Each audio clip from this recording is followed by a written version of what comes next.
Bonjour chers frères et sœurs et chers amis, à notre édition de Espoir pour la fin des temps.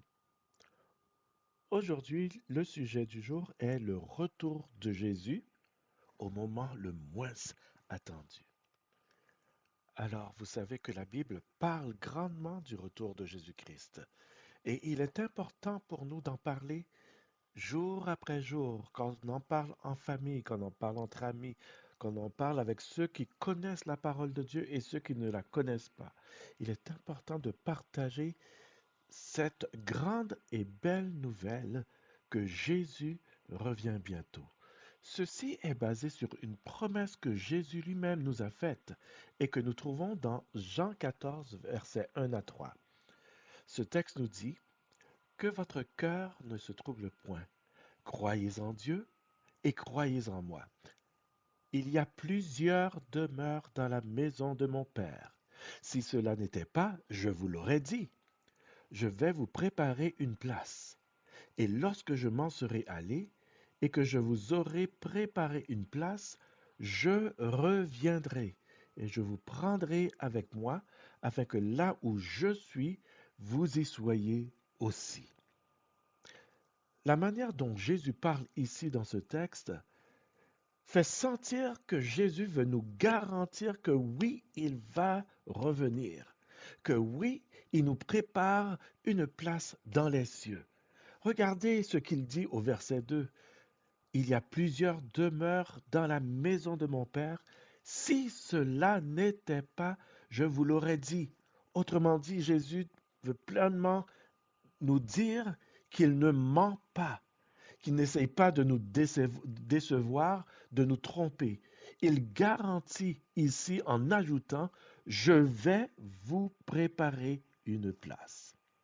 Chers amis, c'est une grande nouvelle qui nous est donnée ici.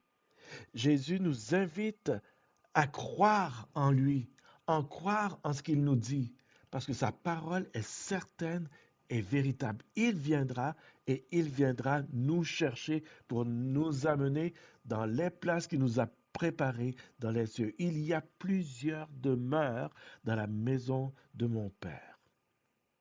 La question qui vient à l'esprit par la suite est, bien entendu, quand est-ce que Jésus va revenir? Surtout que cela fait des années, des décennies, des siècles, 2 millénaires où on a entendu cette parole que Jésus revient. Quand est-ce revient-il? Bien, Jésus répond à ceci premièrement dans Matthieu 24, le verset 36. Il dit, pour ce qui est du jour et de l'heure, personne ne le sait, ni les anges dans les cieux, ni le Fils, mais le Père seul. C'est ce qu'il a déclaré aux apôtres.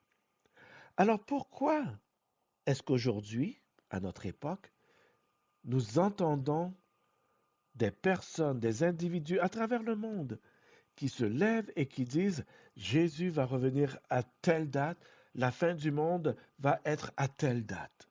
Alors que clairement, Jésus a déclaré personne ne le sait, mais le Père seul.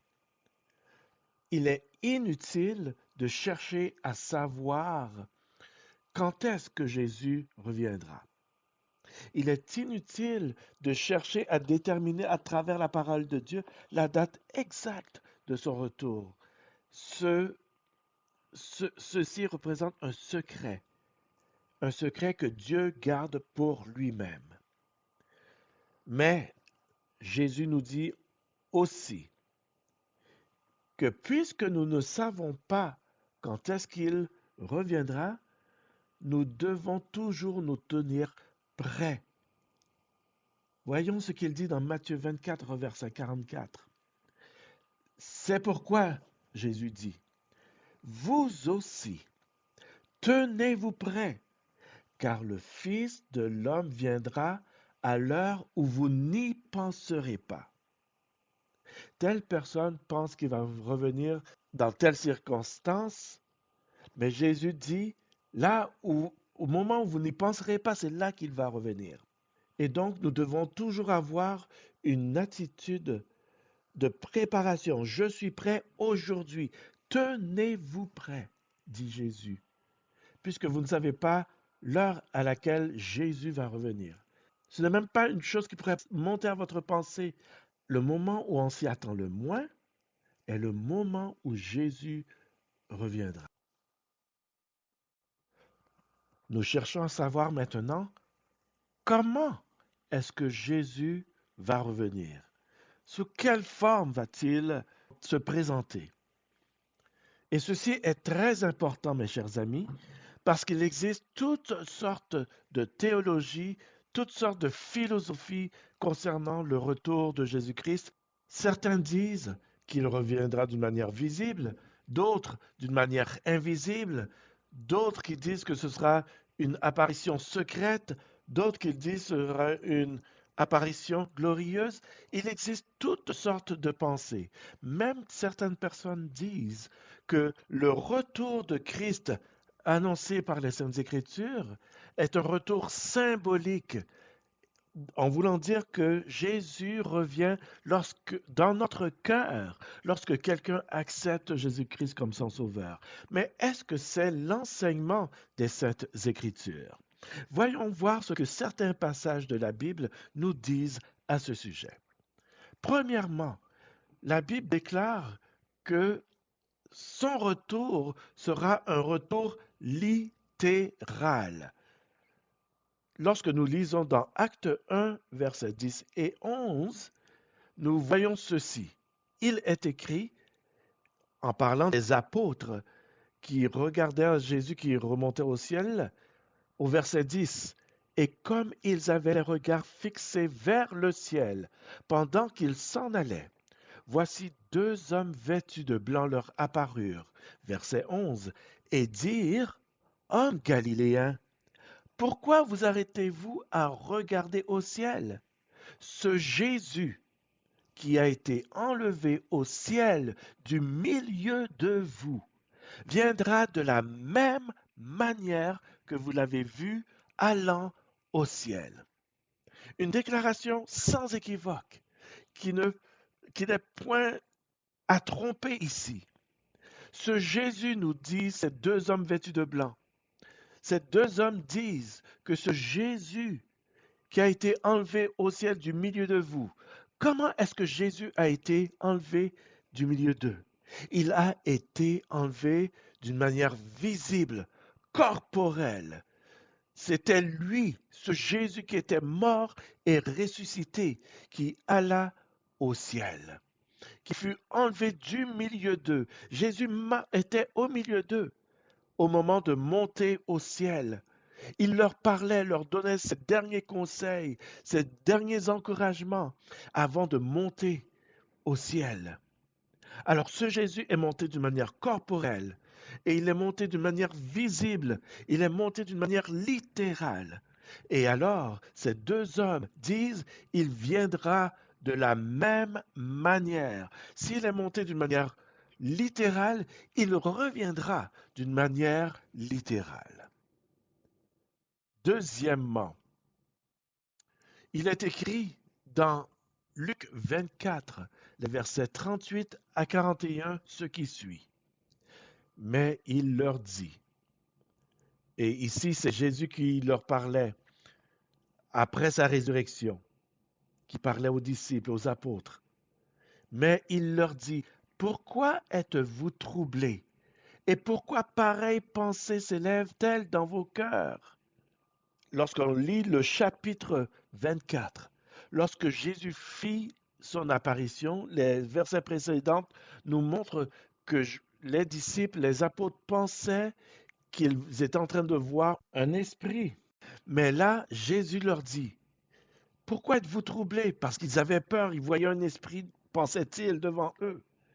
Pourquoi êtes-vous troublés?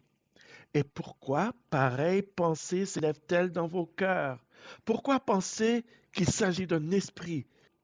Jésus va apporter la précision ici au verset 39. Voyez mes mains et mes pieds, c'est bien moi.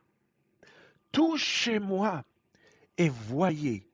Un esprit n'a ni chair ni os, comme vous voyez que j'ai. Alors ce Jésus qui est ressuscité est un Jésus corporel, transformé certes avec un corps glorieux, mais un corps glorieux ne veut pas dire que c'est un corps invisible, un corps qui est un esprit. Non, il avait des mains, il avait des pieds, et il dit aux apôtres, c'est bien moi. Touchez-moi et voyez. Un esprit n'a ni chair ni os, comme vous voyez que j'ai. Par la suite, il est dit au verset 40, en disant cela, il leur montra quoi? Ses mains et ses pieds. Il ne devrait avoir aucun doute dans l'esprit des apôtres. Ce Jésus qui était présent était un Jésus ressuscité, un Jésus visible, un Jésus avec des mains en chair et en os, avec des pieds en chair et en os.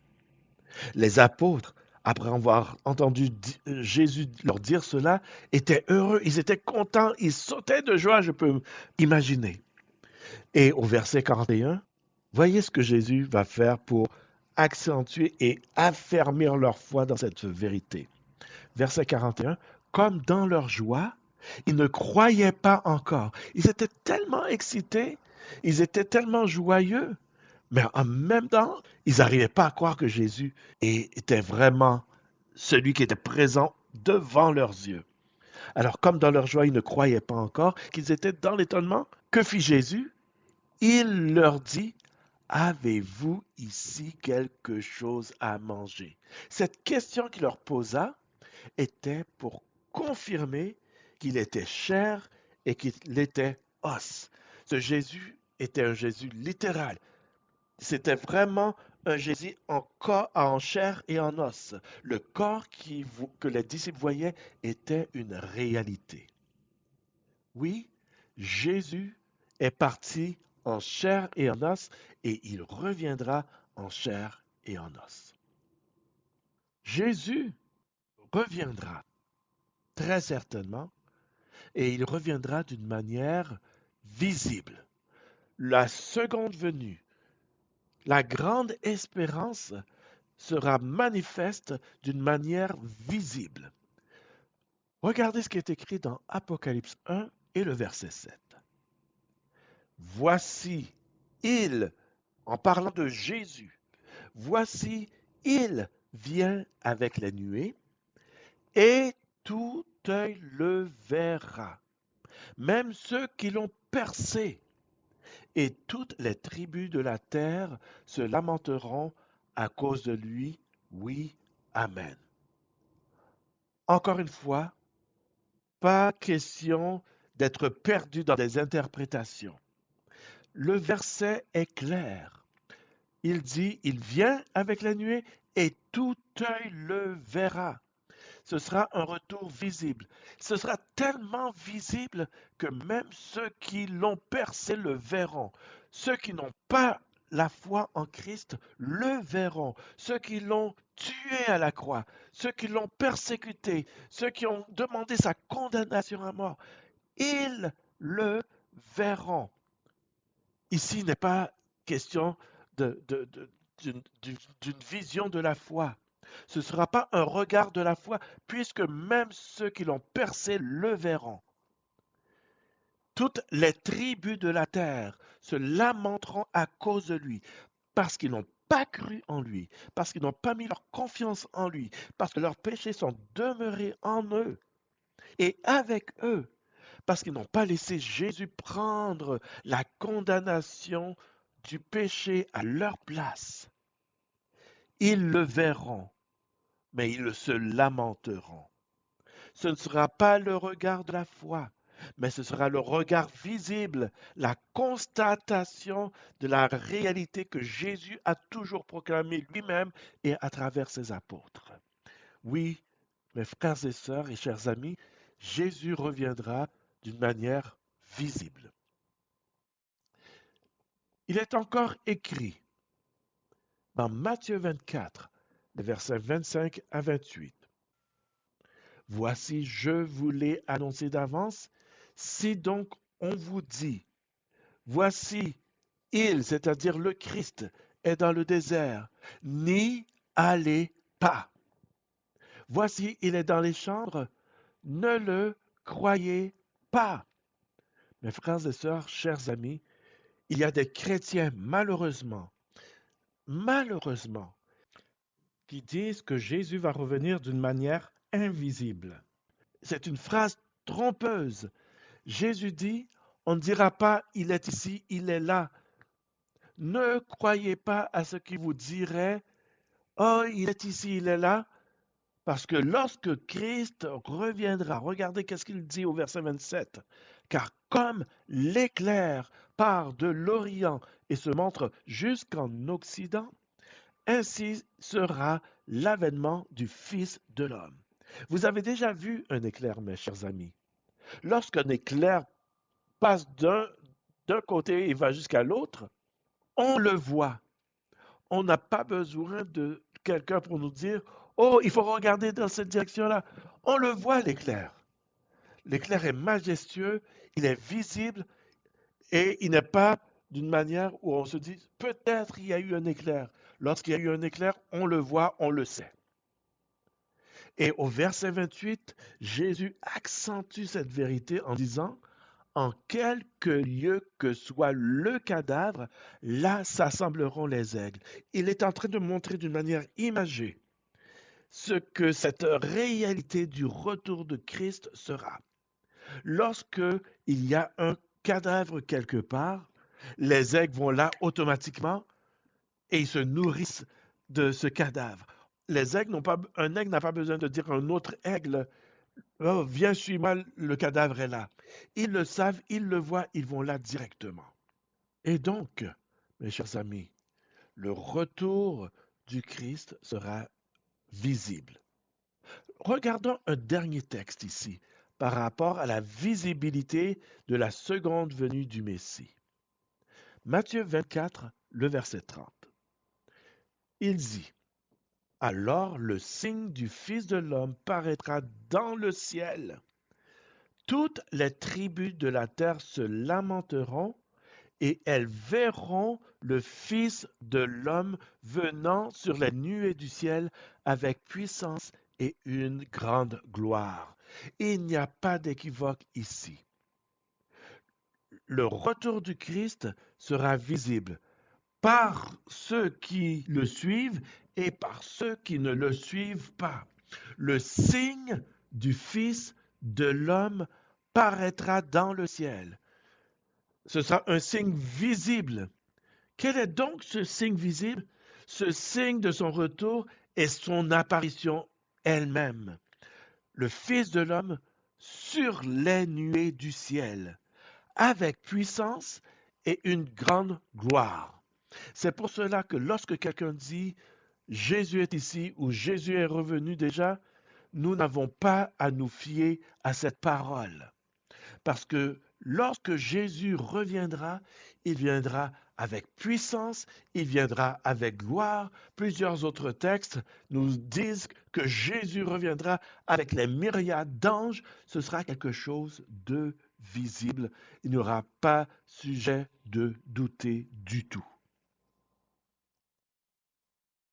Le retour du Christ sera aussi un retour audible.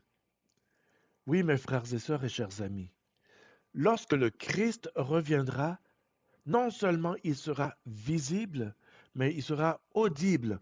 On entendra des choses extraordinaires. Regardez ce qui est écrit dans Matthieu 24 et le verset 31. En parlant de lui-même, Jésus dit, il enverra ses anges avec la trompette retentissante et ils rassembleront ses élus des quatre vents depuis une extrémité des cieux jusqu'à l'autre. Ici, on parle de la trompette et non pas une trompette silencieuse, non pas une trompette avec un petit son, mais la trompette retentissante est la trompette que nous entendrons au retour de Christ. Cette trompette sera le signal du temps de rassemblement des élus des 80, c'est-à-dire des 4 coins cardinaux, nord, sud, est, ouest. Qu'importe où ils sont, qu'ils soient morts ou vivants, ils seront tous rassemblés au son de la trompette. Il est aussi écrit dans 1 Thessaloniciens 4, versets 15 et 16, « Voici en effet ce que nous vous déclarons d'après la parole du Seigneur. Nous les vivants, restés pour l'avènement du Seigneur, nous ne devancerons pas ceux qui sont morts, car le Seigneur lui-même a un signal donné, à la voix d'un archange et au son de la trompette de Dieu, descendra du ciel, et les morts en Christ ressusciteront premièrement. » Oh, quel glorieux jour, mes frères et sœurs et chers amis, lorsque Jésus reviendra. Ce sera au son de la trompette de Dieu que les élus seront rassemblés.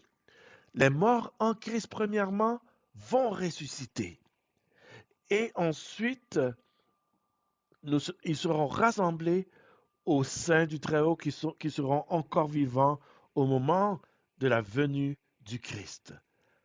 N'oubliez pas 2 choses, le son de la trompette de Dieu, la voix d'un archange.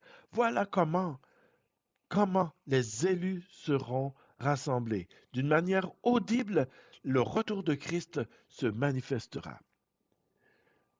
Il est écrit dans l'un des psaumes une prophétie concernant le retour de Christ qui exprime encore une fois que ce sera d'une manière audible que nous assisterons au retour de Jésus. Il est écrit au psaume 50, les versets 3 à 6. Il vient, notre Dieu. Il ne reste pas en silence. Devant lui est un feu dévorant. Autour de lui, une violente tempête. Je ne sais pas combien de fois, mes frères et sœurs et chers amis, que vous avez assisté ou que vous avez vu une violente tempête. Mais lorsqu'il y a une violente tempête, ce n'est jamais silencieux. C'est toujours avec un bruit, un très grand bruit. Et alors, la prophétie nous dit ici dans le psaume 50 que notre Dieu viendra non pas en restant en silence. S'il ne garde pas le silence, il va parler. On va l'entendre lorsque Christ reviendra. Devant lui est un feu dévorant, autour de lui une violente tempête. Il crie vers les cieux en haut. Dieu, en revenant dans la personne de Jésus, va crier vers les cieux en haut et vers la terre pour juger son peuple en disant quoi? Rassemblez-moi mes fidèles qui ont fait alliance avec moi par le sacrifice. Rassemblez-moi mes fidèles. Nous entendrons ce cri de rassemblement. Et ce sera le rassemblement de tous ceux qui ont fait alliance avec Dieu par le sacrifice de Jésus-Christ et son sang coulé à la croix. Et les cieux, nous dit le verset 6, publieront sa justice, car c'est Dieu qui est juge. Oui, mes chers amis, il reviendra, Jésus-Christ, d'une manière audible. Dieu parlera à voix forte, dans une expression de joie, dans une expression d'allégresse. Dieu sait être joyeux. Dieu sait être dans l'allégresse. Et c'est ce Dieu qui va rassembler par sa voix, par son cri, vers les cieux en haut et vers la terre, pour juger son peuple. Juger son peuple n'est pas de condamner son peuple, mais de leur donner le royaume auquel ils ont droit par le sang de Jésus-Christ.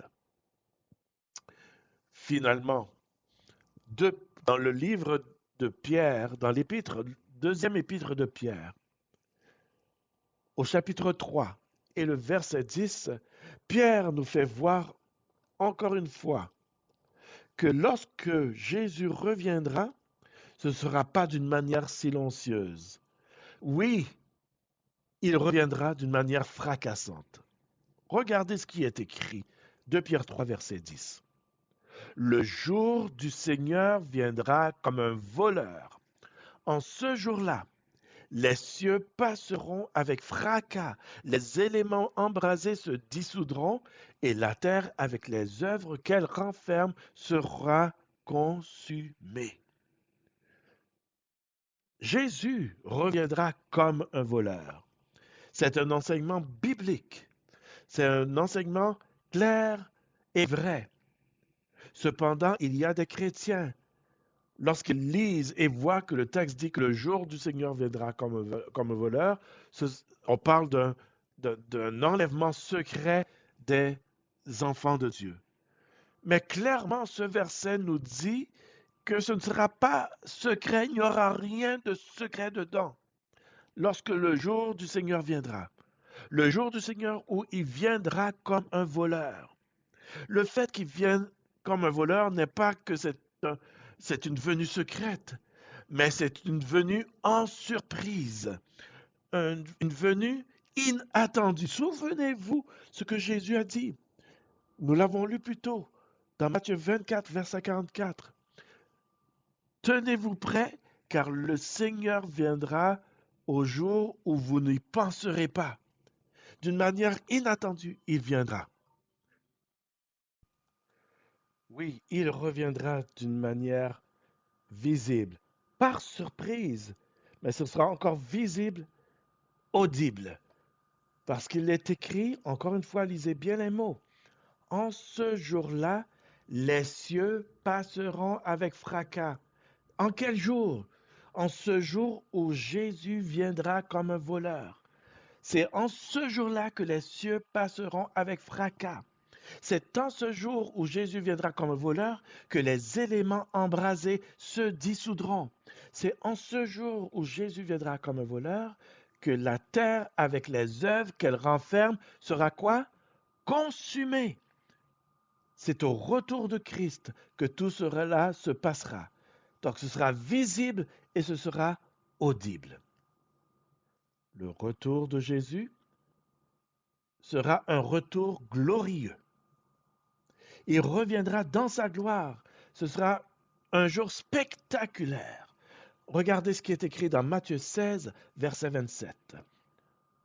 Car le Fils de l'homme doit venir dans la gloire de son Père, avec ses anges, et alors il rendra à chacun selon ses œuvres. Oui, il reviendra dans la gloire de qui? La gloire de son Père avec ses anges. Savez-vous combien d'anges qui existent présentement dans les cieux? Les livres de Daniel et le livre de l'Apocalypse nous parlent de myriades et de myriades d'anges. C'est un nombre incalculable. Ça ne peut pas être une chose cachée. Ça ne peut pas être une chose en miniature. Ce sera un retour glorieux avec la puissance de Dieu, son Père. Jésus reviendra avec les anges. Il est également écrit dans Matthieu 25, verset 31, lorsque le Fils de l'homme viendra dans sa gloire avec tous les anges, il s'assiera sur le trône de sa gloire. Ici, on parle de gloire, de gloire, de gloire. Jésus reviendra en gloire. Et ce sera un retour magnifique, mais magnifique pour ceux qui attendront son retour, pour ceux qui seront prêts pour son retour. Ce sera quelque chose de magnifique, de majestueux. Ici, il est important de réfléchir un peu maintenant. Réfléchir à la raison pour laquelle Jésus revient. Le retour de Jésus, pourquoi? Pourquoi revient-il? Quel bénéfice y a-t-il pour nous? Quel bénéfice y a-t-il pour lui? La première raison que nous pouvons signaler ici est la suivante. Selon ce qui est écrit dans Jean 14, verset 3. Et lorsque je m'en serai allé et que je vous aurai préparé une place, je reviendrai et je vous prendrai avec moi afin que là où je suis, vous y soyez aussi. Le retour de Jésus est pour que nous soyons avec lui dans les cieux, là où il est présentement. Jésus veut être avec nous. Il nous aime tellement d'un amour éternel qu'il veut nous prendre et qu'il veut que nous passions un séjour avec lui dans son palais céleste. Pourquoi Jésus veut-il revenir?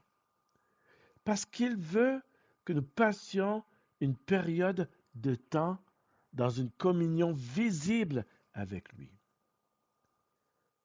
Jean 14, verset 3, la parole de Jésus n'est pas la seule qui fait référence au fait que nous allons passer du temps avec lui. Regardez ce qui est écrit dans 1 Thessaloniciens 4 et le verset 17. Ensuite, nous les vivants, qui serons restés, nous serons tous ensemble enlevés avec eux sur des nuées à la rencontre du Seigneur dans les airs, et ainsi nous serons toujours avec le Seigneur. Oui, nous serons avec le Seigneur. Il veut que nous soyons avec lui. Voilà pourquoi il revient. Il veut que nous passions un temps joyeux avec lui, parce que dans le ciel, c'est la joie, c'est la paix, c'est la bonté, c'est la douceur.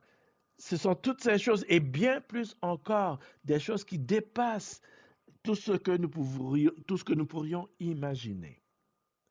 Voilà pourquoi Jésus veut revenir. Mais il y a une autre raison. Jésus veut revenir pour récompenser chacun. Oui, il y a une récompense qui attend chaque individu. Que nous ayons fait le bien, que nous ayons fait le mal, que nous ayons accepté Jésus ou que nous ayons rejeté Jésus, il y a une récompense pour chacun. Et pour cela, Jésus va revenir pour donner cette récompense. En effet, il est écrit ce que vous voyez dans 2 Corinthiens 5 et le verset 10.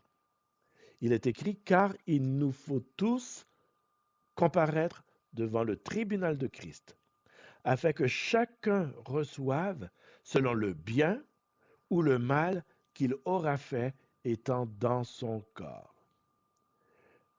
Il nous faut tous comparaître devant le tribunal de Christ, que nous soyons des enfants de Dieu ou des enfants du malin, que vous soyez des personnes qui avaient cru en Jésus ou qui n'ont pas cru en Jésus, nous devons tous comparaître et nous allons tous avoir notre récompense parce qu'il est écrit que chacun va recevoir selon le bien ou le mal qu'il aura fait.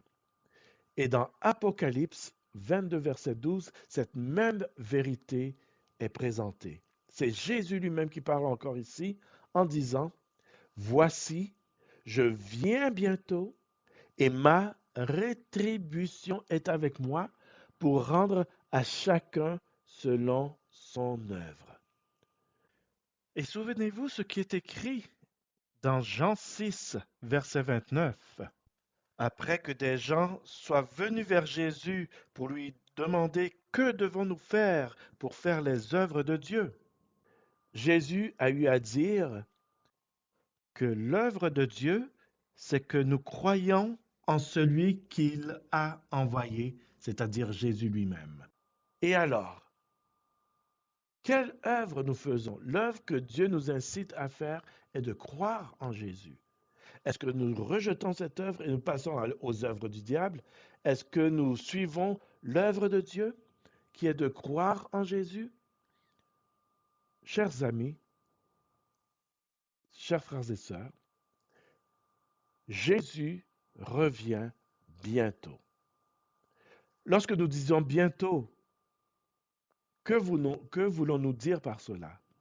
Parce qu'il est vrai que ça fait environ 2000 ans que nous avons cette parole que Jésus va revenir bientôt. Qu'est-ce que ce bientôt représente pour vous et pour moi? Jésus revient bientôt signifie au moins deux choses. Premièrement, Jésus revient, Jésus reviendra au moment le moins attendu.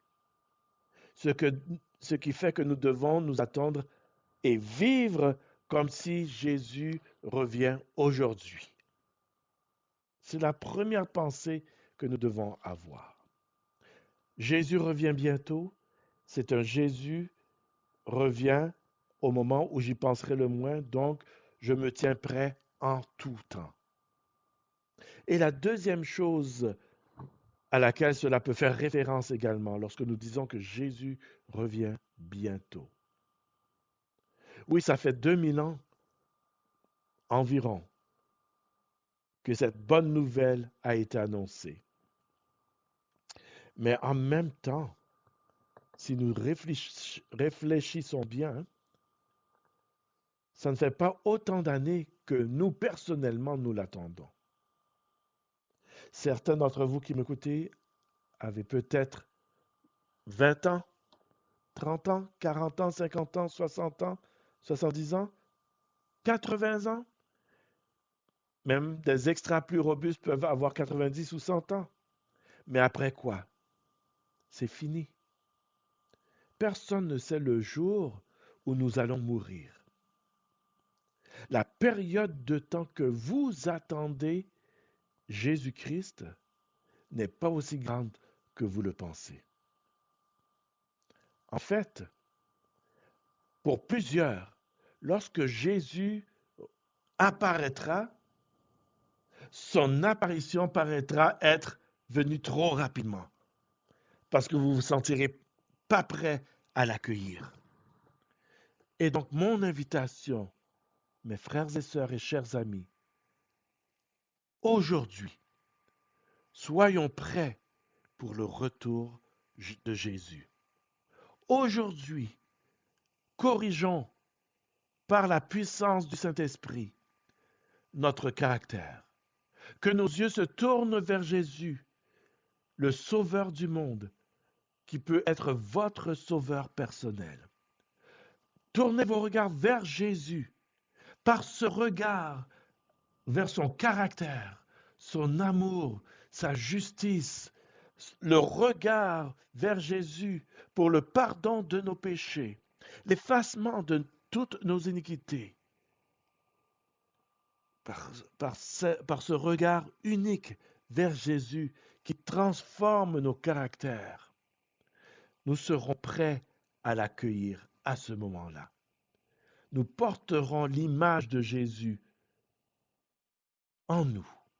Nous porterons l'image de Jésus si nous nous tournons vers l'unique Sauveur de l'humanité. Le jour est proche où Jésus reviendra. Mon frère, ma sœur, mon ami, es-tu prêt aujourd'hui? Je l'espère. Et je prie que tu es prêt et que si tu ne l'es pas encore, que tu te tournes vers Jésus aujourd'hui, que tu crois en lui et en son sacrifice, que tu renonces à ta vie ancienne pour faire accueil à la vie qui est en Jésus-Christ. Et certainement, il te prendra avec lui et t'amènera au ciel avec lui, puis sur la nouvelle terre restaurée, très bientôt. Que Dieu soit avec toi. Notre prochain sujet sera les signes du retour de Jésus. D'ici là, que Dieu vous bénisse et qu'il vous garde, et que l'amour et la paix du Christ soient en vous. À bientôt.